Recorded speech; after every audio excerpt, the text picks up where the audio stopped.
Serapis Bey said, "The highest priority of our incarnation should be the ascension."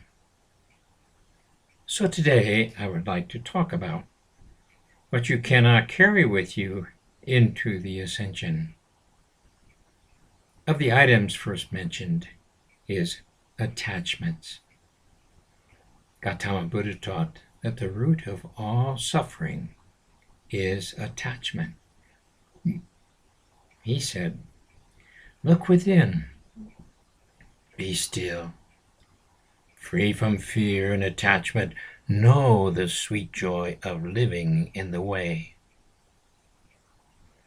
So what is an attachment? We have lots of them. But on the spiritual side,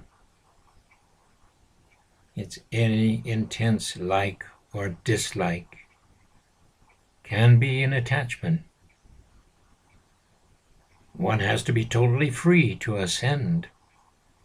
And when we have attachments, whether it be to people, things, conditions, or other deep concerns, we cannot carry these over into the ascended state.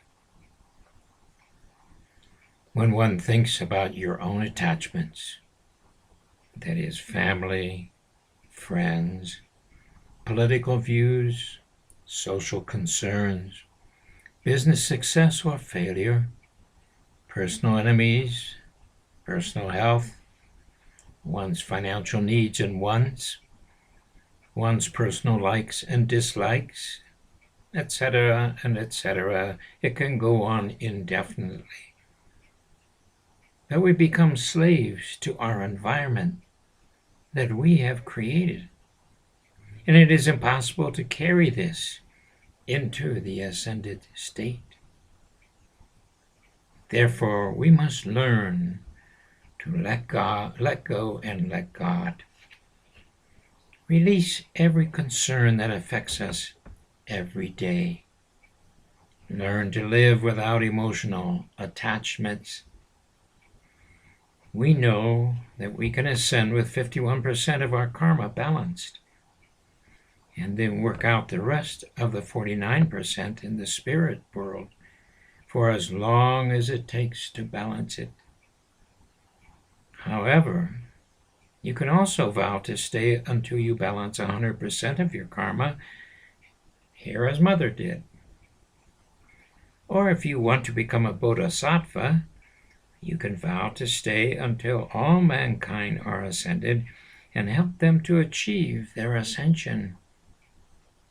But the bodhisattva path has its challenges also, in that by remaining with the evolutions of Earth, after you've balanced your 100% of karma, the masters have warned us that we would not dare put ourselves in situations where we could lose part of our attainment and then have to stay here and work to get them back.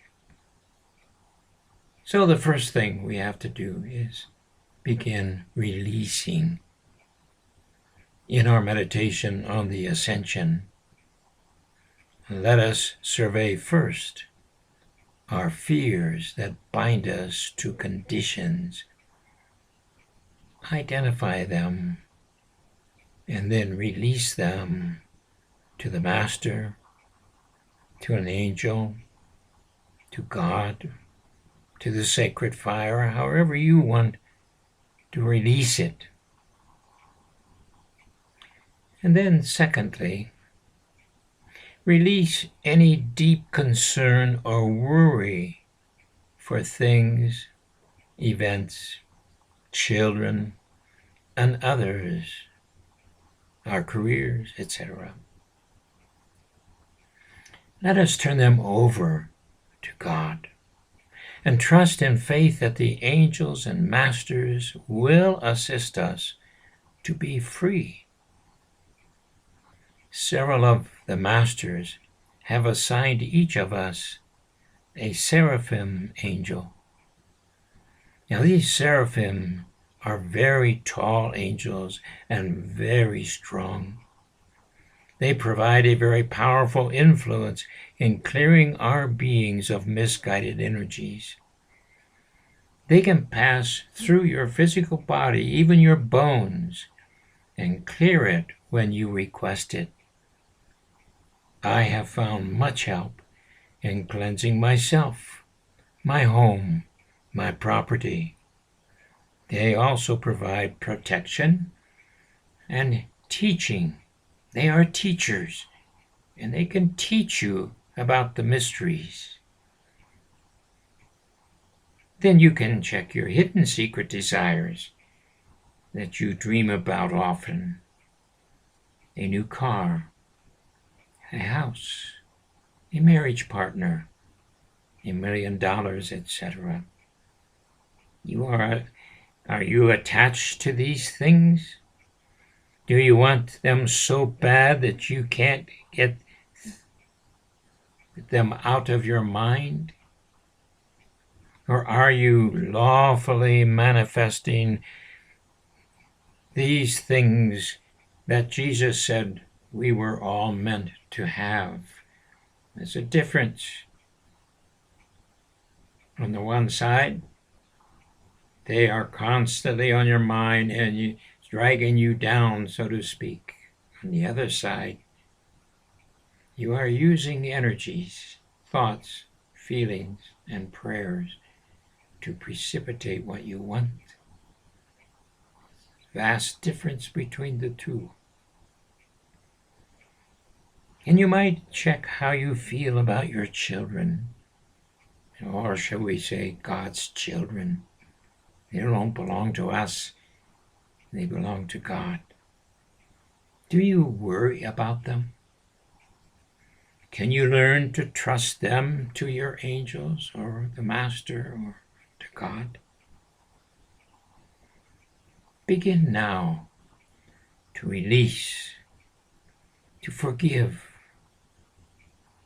and be one with your Christ self, that you can give comfort, compassion, and blessing to everyone. If we begin this now, we may save many years, counting by man's time, to finally reach our chosen goal of the Ascension.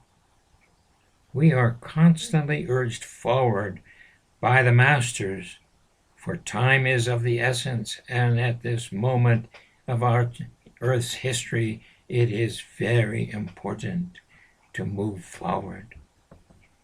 So as we go about our day, let us ponder these truths and be in tune with our seraphim and the Masters that we work with, and consciously release any and all things that worry us or are of great concern to us. Put them in the hands of the Master, for they will assist you in all needs. May God bless you this day with more freedom because of your releasing that which concerns you.